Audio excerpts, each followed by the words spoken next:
The joints of the skeleton define the motion of the body and its limitations.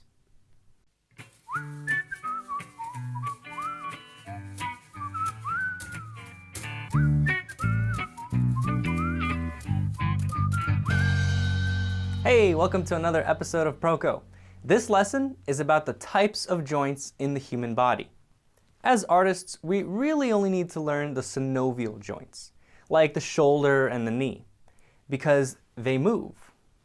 Joints that are fibrous and cartilaginous hardly move, and some, like the connection of the two pubic bones, don't move at all. When you're learning how to draw, pay attention to synovial joints, and keep your thoughts away from pubic bones.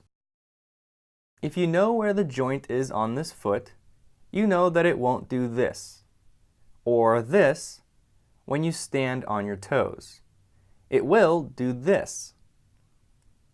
We need to know the position of the joint to make squash and stretch look like the real thing. Synovial joints. There are 6 types of synovial joints. They have varying shapes, but the important thing about them is the movement they allow. Joints determine what position our bodies can take. We learn them to invent poses, and we learn the limits to stretch the limits. The 6 types of synovial joints are hinge, pivot, ball and socket, ellipsoid, saddle, and plane. Let's go through them one by one. The hinge joint. The hinge is a very simple joint. It allows movement only on one axis. Its structure prevents rotation this way or this way.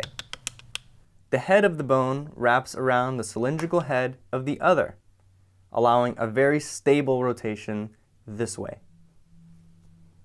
Going back to the terminology from last week, the hinge joint allows flexion and extension. That's it. That's all it does, but it does it well. Like the hinges on a door, allow it only to open or close. The best example of it is the elbow. Here's the rotation on a simplified skeleton: flexion and extension. So, if the elbow only allows flexion and extension, how is it that we're able to twist the forearm? Well, let's take a look at the next joint, the pivot joint. The pivot joint also allows rotation at only one axis. However, it rotates along the long axis. A cylindrical bone fits into a ring of bone and ligament, like the radial-ulnar joint just below the elbow. The cap on the radius bone fits nicely into this notch on the ulna bone. Ligaments complete the ring, holding the bone in place and allow the radius only to rotate inside of it. The result on the forearm is what we call pronation and supination. During pronation, the base of the radius rotates over and around the head of the ulna. The ulna stays relatively still. Remember, the hinge joint at the elbow prevents the ulna from twisting, so all of that twisting happens at the radius. And by the way, the distal joint of the ulna and radius is also a pivot joint. The combination of the pivot at the top and at the bottom creates that twisting motion for pronation and supination. The ball and socket joint. The ball and socket is the champion of all joints. Hooray for the ball and socket! Its structure is just like how it sounds, a ball inside of a socket. This simple and effective structure allows it to move in all axes: flexion, extension, abduction, adduction, rotation, and circumduction. The 2 ball and socket joints of the body are at the hip and the shoulder. The hip has a deep socket, which gives it stability but limits some range of motion. The shoulder joint has a shallower socket, which gives it greater range of motion but takes away some stability. Maybe that's why a dislocated shoulder is so common. Ouch. The ellipsoid joint. The ellipsoid joint is very similar to a ball and socket. However, the ligaments and its oval shape prevent rotation. But it still has the ability to rotate on two axes, which allows flexion, extension, abduction, adduction, and circumduction. Circumduction is just a combination of all the others in a circular motion. The ball, or oval head, also slides inside the socket. When it rotates along the wider plane, you can see how it pops out too much from the socket, so it slides back into center. A great example of an ellipsoid joint is the wrist, also known as the radial carpal joint. The group of carpal bones rotate inside the socket of the radius. The saddle joint. The saddle joint is similar to the ellipsoid, but the rotation is limited mostly because of the bone structure. The structure of the saddle is very interesting.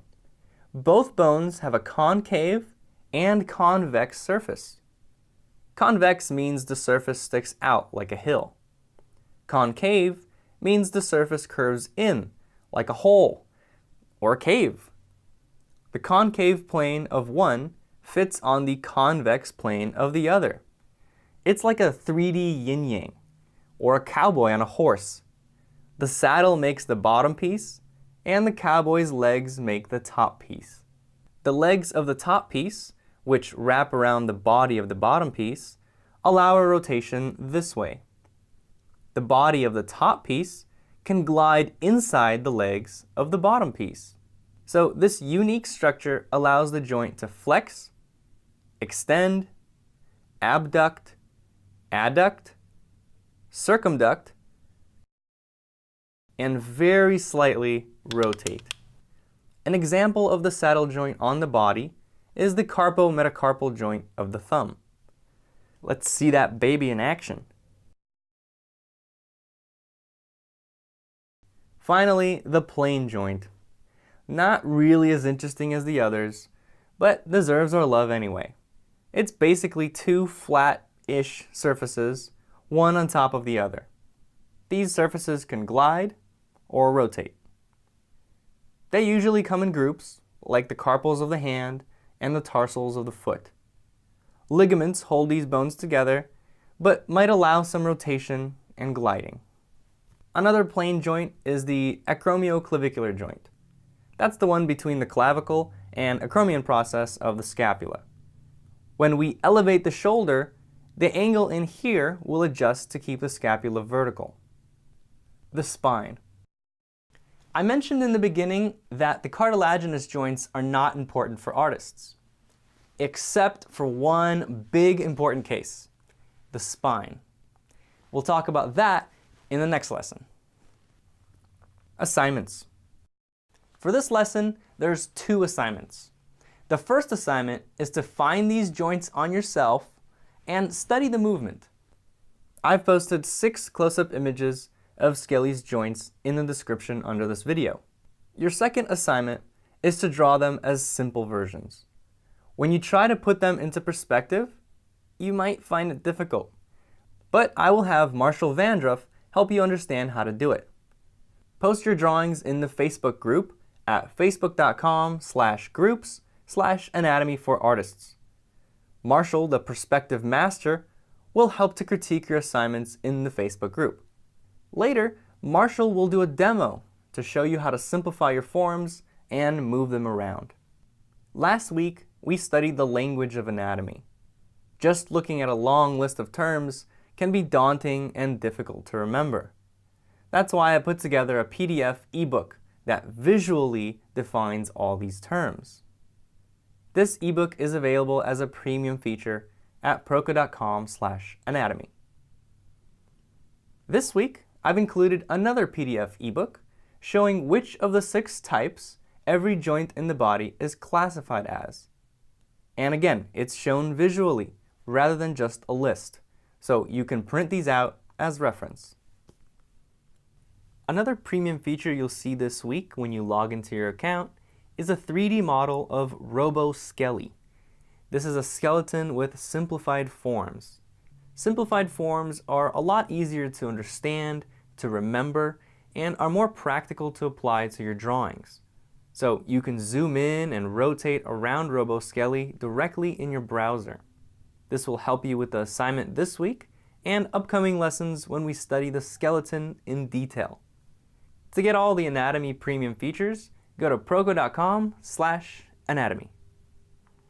If you like this video, pass it on to your friends and classmates, and click this button here to subscribe to the Proko newsletter so you don't miss any new videos. Bye-bye!